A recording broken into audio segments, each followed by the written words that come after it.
Welcome to the PIO Podcast, a place for all things public information related for police, fire, EMS, and local government.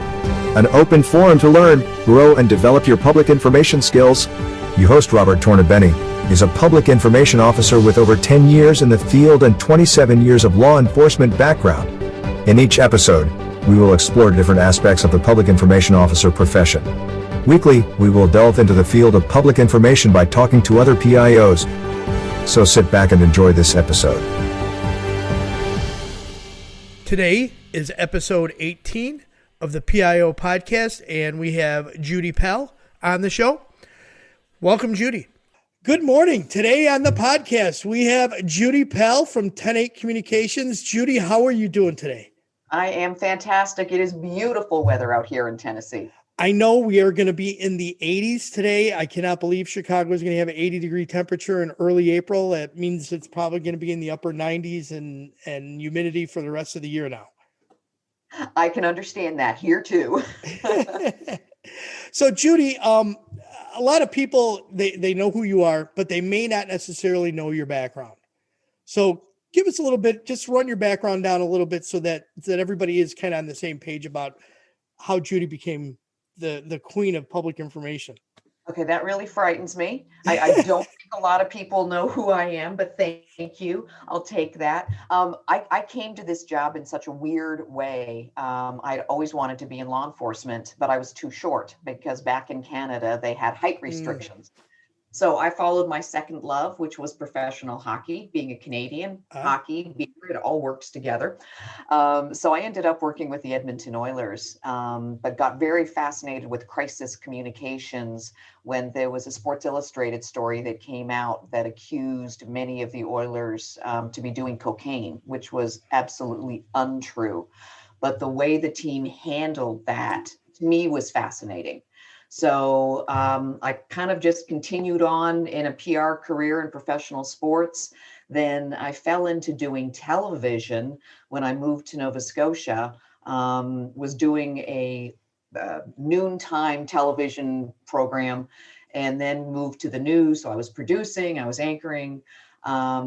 But I made the good mistake of phoning the chief of police there in Halifax and telling him they were in the middle of an amalgamation and saying, you know what, you really need to hire a PR person because we as the media are not giving you your due with this amalgamation. And within 6 weeks, I was working with the police department as a professional staff member. So that was way back in 1997. And so after 5 years with Halifax Regional Police, which I adored, worked for a very, very smart chief, moved to the US because not a lot of professional staff members, not a lot of civilians did this job in Canada nor the States, but there were a few more in the US. So I went to Irvine, California. I was the public information officer for the city and advised the police department. But if anyone knows anything about Irvine, California, safest city in America, rather boring for someone who enjoys crisis. So through my networking, we all know how important that is, ended up moving to Atlanta and became the PIO for the Atlanta Police Department. They had shot and killed an 87-year-old woman on a falsified no-knock search warrant, and were in the midst of trying to rebuild the relationships with their community. So I worked there for a while for Richard Pennington, and then I moved on to Savannah. Savannah was also doing this, amalgamating their county police with their city police. And you know, if you do a pretty good job in this business, law enforcement, it's a very small family. So word got around, I guess, and I was hired by Michael Burko to go there. And just when he was leaving the department about a year and a half later, he took the liberty of trading me. And that's, I have to use that term. He traded me to Milwaukee. I had no desire to go there, but he said, you need to go to Milwaukee and work for Ed Flynn. And I'm so glad I did. He was one of the smartest people that I've ever worked for in law enforcement. And I've had the blessing and good, just a great opportunity to work with really smart bosses. So worked in Milwaukee as chief of staff And then I got called to New York to work with the other grandfather, I guess, or grandmaster of law enforcement, Bill Bratton, in private practice, and was doing international police consulting in Chile and Trinidad. And then I always make the joke that I got a call from Tony Batts, who had been a chief that I knew in California. And he had phoned and said, I'm applying for a job somewhere. Not going to tell you where it is. Come be my chief of staff. And at that point, I was tired of touring prisons in Chile and said, yes, as long as it's in the South, I'm good. I'm in. And he said, all right. He phoned me 6 weeks later and said, I'm holding you to your promise. I got the job. And I said, all right, where are we going? Thinking Miami, Houston, something like that. And he said, we're going to Baltimore. Yeah. And it is south of the Mason-Dixon line. I learned that. So headed to Baltimore. That was an extraordinary experience as a chief of staff, again, working for a very, very smart police chief. Spent dog's year there. Worked with file into the private sector, global security consulting. And just when I was planning on going to teach full time, because I'd spent about 5 years with FBI-LEEDA, I got the call from NYPD, and they said, hey, not so fast. Can't be moving to Tennessee just yet. And was able to then work with Jimmy O'Neill, who was the commissioner there, and he had just started neighborhood policing. So this was a change of culture we were trying to do with internal communication, external communication. So I was very privileged to be able to write their first communication plan and their first crisis communications guide. So if you're a PIO and you don't have either one of those things, you're not alone. Big agencies, a lot of big agencies don't have them either. So that's where I am now. I'm semi-retired and just doing a lot of teaching and consulting and loving life. Awesome. I mean, I didn't, so you gave the background, and I've known, and I met you many years ago, and you've been doing this for a long time. And I had no clue that you had that much of a breadth of background in law enforcement. I mean, it's amazing. It's a lot. You've literally been all over the world with law enforcement agencies. It's just amazing. And that's why you are looked at as a person that has all this vast knowledge. And you do FBI-LEEDA's Master PIO course so well, and you cover so many things. And if I'm going to do this as a sales pitch for the FBI-LEEDA, if anybody does not take MPR and then the Master PIO course, you're going to be lacking in some skills. Taking those two courses and then having the Master PIO by you is a great opportunity for any PIO. It really is. Thank you. I appreciate that. And honestly, I think one understands this. We learn from each other, and we learn from amazing bosses. And I really have been blessed to have worked with bosses that totally understood the value of communication. And I know there's a lot of PIOs out there that don't have that opportunity to work for that boss that totally. Absolutely. So Judy, you wrote in a blog post that police leaders must understand the value and importance of a strong communication, and not just media relationships, but relationships and two-way dialogue. Can you put that into context for the listeners? Yeah, you can't worry about developing relationships when a crisis is happening. You have to have, and I call them the 4 pillars of support. You already have to have internal support of your employees, the support of your elected officials, the support of your community, and then the support of your media. But we have to remember the media are very rarely a target audience. They're simply that conduit to speaking to our community, speaking to our elected officials. And I think sometimes people forget that, but it all goes back to understanding your community, knowing how they want to be communicated with, understanding the mediums through which they want to be communicated with. Long gone are the days when the police department stands there and says, this is what we are doing and this is what we shall do from a soapbox. That doesn't work anymore. People will accept information the way they want to accept information. It's their Twitter feed, it's their Instagram account. It may be traditional media, but that's changing. So we have to establish those relationships, and before something happens, our community has to trust us. And that all starts with relationships and true procedural justice. People are okay being arrested if they're treated with respect, if they understand what is happening. And that all happens outside the PIO, but is our job to talk about how to communicate better, because they don't typically teach that in criminal justice courses. They don't. Absolutely not. Judy, so training for PIOs, it's important for every employee, but all too often PIO training is always looked at some leadership role as once you've had some training, you're good to go. You don't need any more continuing training. Why is it so paramount? Well, if we didn't get any more training, we'd still be calling them press releases. We'd be putting out faxes, and we'd be carrying pagers. Although I have to say, 2 weeks ago, I ran into a PIO from a department that I shall not mention, that does still carry a pager. Wow. Things are changing. Oh, I know. Wow. I know. Things are really changing, and we have to keep up. And that's, I think, probably one of the most challenging parts for the PIO. We can get very comfortable in emailing news releases and maybe just using Twitter and Facebook. But if your community is moving faster than that, you have to know. And the other thing is just the way our communities are reacting to whether it be law enforcement or firefighters or government today is very different than they did 20 years ago. People used to trust government.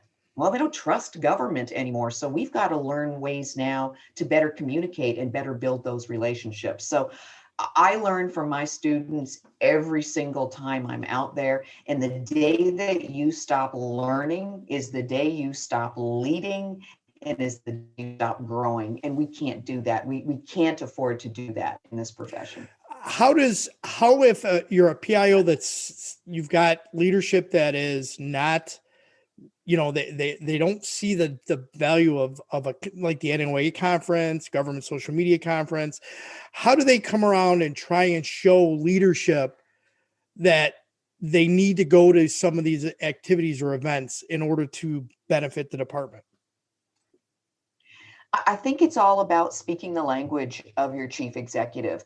They don't understand. Look, at most chief executives, and I don't want to be over stereotypical here, but most of them are probably in their mid to late 40s, don't really care a lot about communications because their minds are on keeping their community safe, but they don't realize that those two things are absolutely linked. So we need to speak the language of the chief executive and tell them what the return on investment is, the ROI. So if I am a well-educated public information officer, sir, ma'am, I can help you do this. I am going to help keep our community safe. I am going to help create better awareness, appreciation, and advocacy for what our employees are doing. I am going to be able to change people's opinions about our department. I'm going to be able to up your clearance rates. Now, if you start using those terms, and I'm being fairly law enforcement related here, but if there's a chief that hears that you can up their clearance rates, you're going on that course. So we need to be better communicators on our own and to advocate for ourselves, because most chiefs of police have very little understanding of what true strategic communications can do for them. Our job is to make them look good. And there's no chief that doesn't want to look good. Absolutely true. Absolutely true. Going back to the last question, Adam Myrick brought this up about using the media to talk through, not as the actual to talk to. Can you elaborate on that a little bit? 100%. As I said, very few times the media is an actual target audience. Who are your stakeholders? It's not the media. The media is just simply a conduit, a tool that we use, and not the only tool that we use today to communicate with our community, right? We have all these different social media tools. We have our officers out there. And I think we have to remember that our communication in our brand is an agency-wide thing. So every single person in your department, whether you're sworn or professional staff, is the brand and does communicate something to your community. Might not be talking to a television camera, but every time an officer is out there interacting with someone in your community, they're developing that brand. So that's another part of our job, is letting our own employees understand their importance in the overall brand of our agency. And that's, again, something that chiefs need to understand, and PIOs need to have that opportunity to meet with brand new officers. And every rank that officers go up, when you become a sergeant, when you become a lieutenant, as you move up, you need to get that refresher about this is what the brand is. This is what you give to the brand. It's not all the chief executive and the PIO. Great. So this is going to kind of jump right into this next question. Words matter. So you had addressed this a couple of weeks ago, and let's kind of dig deeper into that concept and understand what's most PIOs should understand that, because it's really important why they do matter. And you know what? And I think you realize this, it matters. It's always mattered, but it matters even more today than before, because people take the time now that everything is online and there forever. People decontextualize words. So they'll take one or two phrases out of an entire sentence and they'll use that, they'll blow that up in a meme, and it is not what the person, the speaker, intended. So we have to get better at being very smart with our words. I watched 2020 on Sunday night, and they were talking about the Menendez brothers trial from years and years and years ago. And the prosecuting attorney said the defense attorney started using the word boys, these boys. And she said, I found myself 3/4 of the way through also referring them to these boys. Well, these boys had made a decision to kill their parents. They were now in their 20s, but the word boys has a connotation, oh, innocent, oh, they just did something that was boyish. And words really do affect people. When we speak, we're creating mind pictures for people that weren't there. So, I use the example so clearly when the media will want to say it was a toy gun. Toy gun gives you that mind picture of a, bright orange Nerf gun. A replica weapon gives you a mind picture of something completely different. Right. So our words are extraordinarily important. And don't forget, the first words out of our mouths as PIOs, your first news release, your first tweet, oftentimes could be beginning the education of a potential jury pool. So words matter. Thank you, Judy. I appreciate that. So let's talk about the difference between public relations and communications and how they are so different, and how, like you said, crisis communications, you can't like fix that once it happens. You're kind of in it.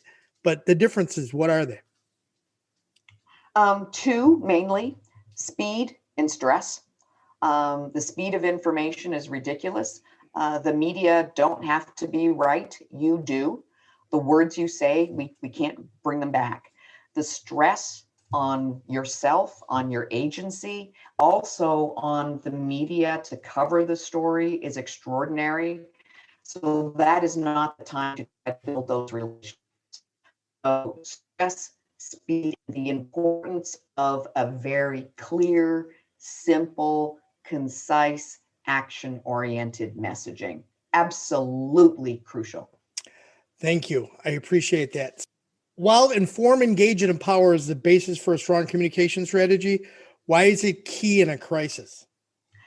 It's the made up word that I have, and I use the word de-victimization. So typically when a crisis happens, people feel victimized, whether it's a tornado going through your city and your house is destroyed, whether it is an officer involved shooting and that someone in your community has been affected. It doesn't matter what the crisis is, there will be a feeling of victimization. Our job is to work with people, give them enough information. So that's where that inform comes in.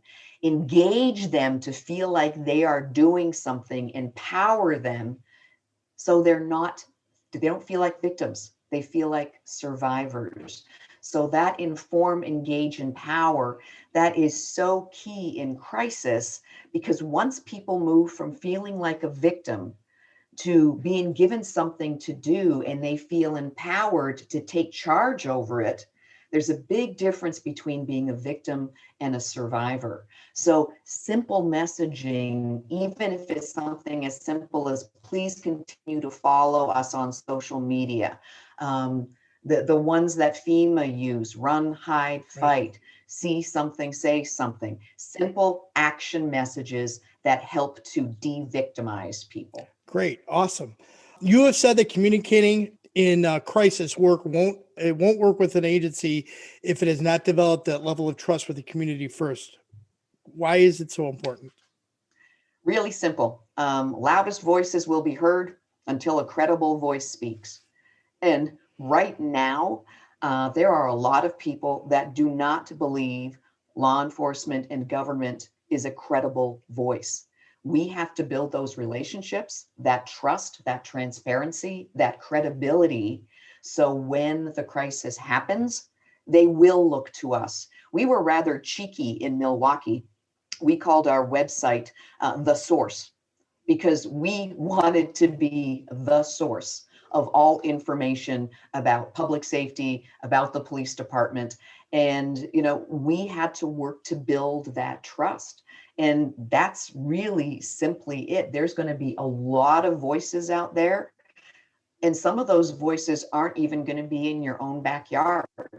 There are lots of trolls and botnets and everything else we could talk about for hours that are not domestically located, that are doing their best to create strife in the United States. So again, we have to have a credible voice so we will be heard over the lots of yelling voices during a crisis. Right. You brought up an interesting point about the bots. Sarah Boyd brought this up because they had done some research after the riots down in Kansas City, and they found that there were probably anywhere between 1,500 and 2,000 bots that were hitting their social media platforms during the height of the riots and exposing all kinds of disinformation. And it amazing how, Kansas City, you think Midwest, small community in a sense, but yet they got targeted. So it could happen anywhere. Absolutely. And they're looking to do that. When I'm talking about the FBI has released a report on this a couple of years ago. It's China, they're in the Philippines, they're in Russia, they're in the Ukraine. There's a lot of places that have these botnets and these troll farms where people will hit your website. I mean, my gosh, if your officers kill a dog, you are going to get 30 to 40,000 hits from a PETA. PETA uses these troll farms and botnets, and most of them, if you geofence, they'll be coming from Finland. But yeah, you have to be aware of that. And also you can become that source of intelligence to your boss to let them know about this stuff, because they don't know. They don't know what a troll or a sock puppet or a botnet is. So, that's part of our job as PIOs. And that goes back to what we talked about with training. If you're not trained in this. Yeah, you wouldn't have known that if you didn't go to something recently, right? Exactly. Looking at the current information today, Judy, for law enforcement and public information, what do you see as the greatest challenge for the PIO right now? I think focus is really something that we need to talk about. There's so many squirrel moments out there. Oh, this is happening on social media. Oh, our guys did something here. Oh, someone's got a new challenge that we have to meet. we have to get much, much better at being strategic PIOs, in creating a plan and sticking with it, creating partnerships with our communities that don't love us. I know chiefs love going out and doing coffee with a cop, and we love being where our folks love us, but we have to get a lot better in determining our outreach to those communities that don't think we're the greatest thing since sliced bread. So we need to really stick with the plan and be much more strategic. The United States is very, very far behind our partners in Europe and Canada when it comes to actual strategy. We need to stop being the firefighters and be the fire prevention officers, and that is key. Thank you. Looking forward, what new steps are PIOs going to have to develop, or what new techniques do you think they're going to have to develop in the future? I think it goes back to what we just talked about, and it's the ability to think strategically. We need to move from PIOs going, here, look at my outputs. I put out 110 news releases and we've got 60,000 followers on Twitter. That means nothing.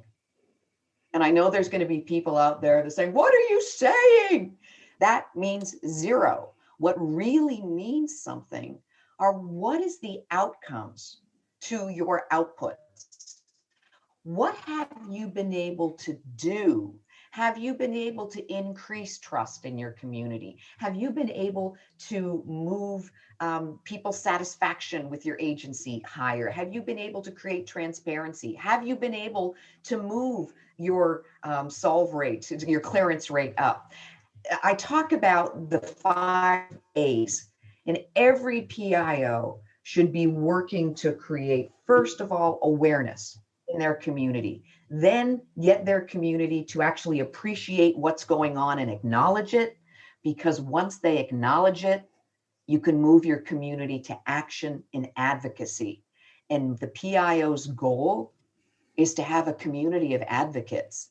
Just think what law enforcement would be like if we were working in a community of advocates. NYPD did this when I worked there, and this certainly wasn't my idea, it was someone else's.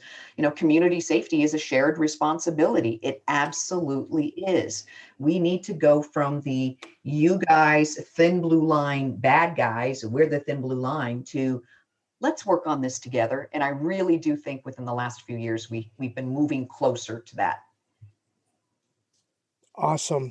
Judy, I love the 5 A's. I'm going to definitely highlight that in as we promote this episode. All right. So let's lighten it up a little bit. Let's go to some rapid fire questions. Last good book you've read? I read Tangled Up in Blue. Interesting, about a woman who became a reserve police officer in DC. Right now, I'm reading The Bridge at Endau by James Michener, about the Hungarian Revolution in '56, because my parents came over to Canada in '56. So do a little bit of history. Nice. Do you have a binge-worthy TV show? British. And I know that sounds weird, but I guess it's because I'm Canada. The Crown, Victoria, Downton Abbey, any of that stuff, I get hooked on. Did you watch any of the Bridgerton stuff? I have not. I hear either you love it or you hate it.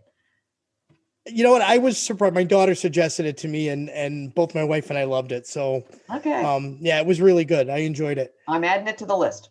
I already know this answer, but I'm going to ask anyways. Bourbon, Scotch, beer, or wine? Yeah, like why? Why are you even? Yeah, I know. Yes, I know. I'm a whiskey girl. I'm a Jameson girl. I know. I didn't even know I had left it on there. That was a mistake on my part.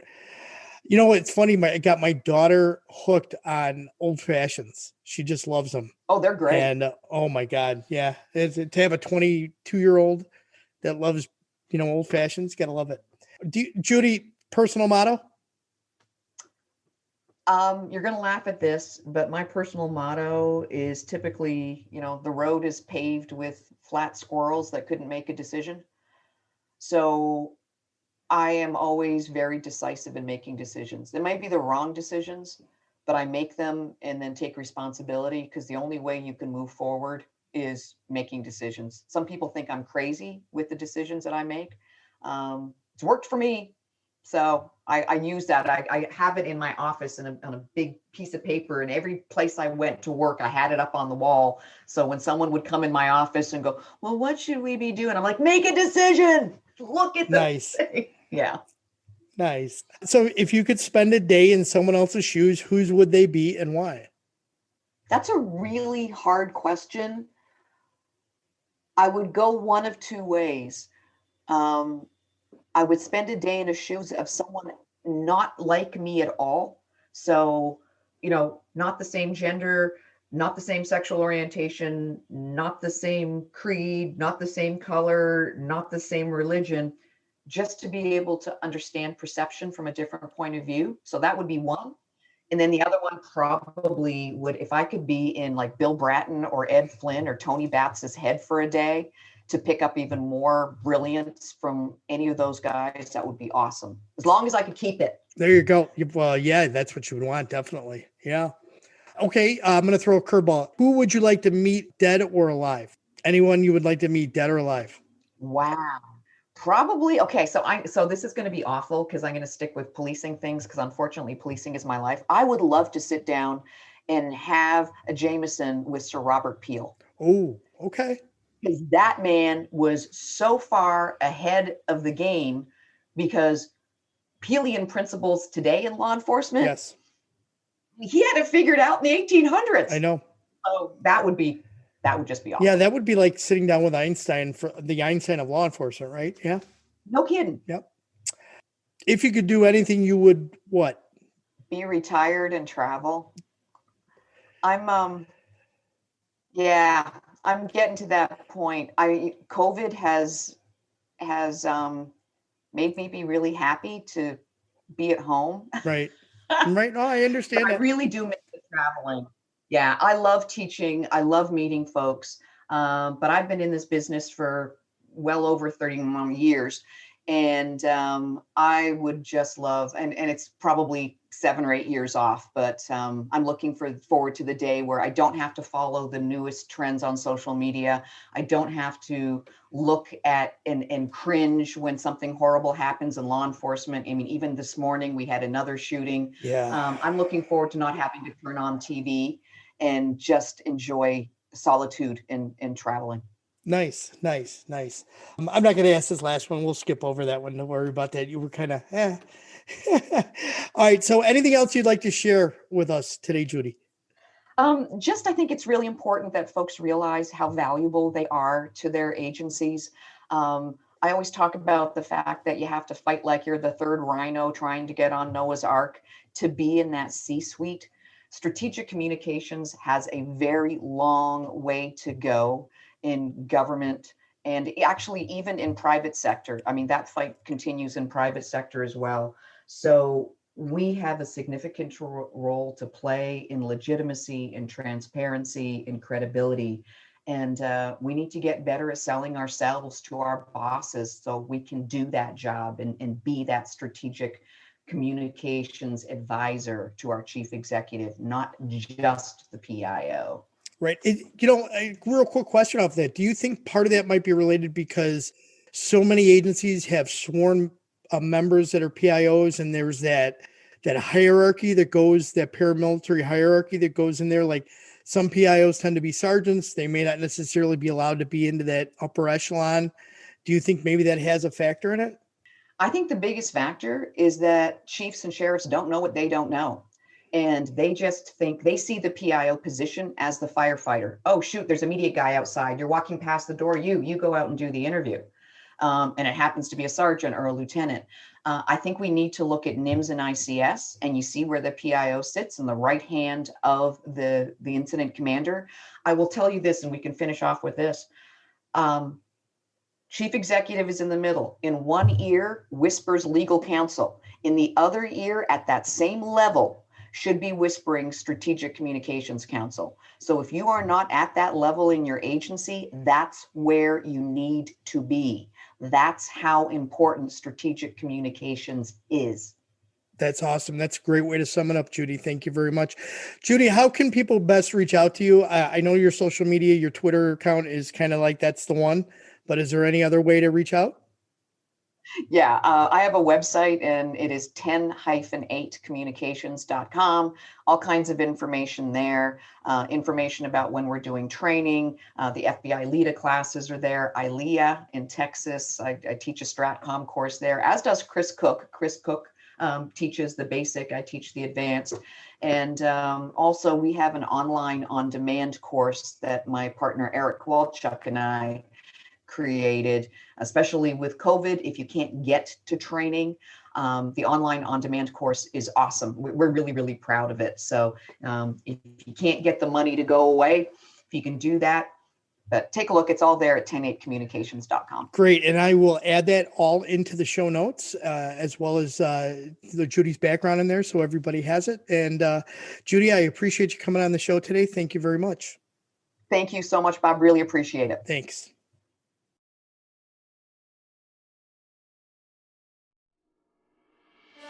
We hope you enjoyed this episode. If you would like to contact the show, please email us at thepiopodcast@gmail.com. Be sure to subscribe to the podcast to get notified of the latest episode. If you are listening on a platform that allows reviews, please give us a review. We appreciate any review, good or bad. It helps us improve on each episode. Until next time, be safe.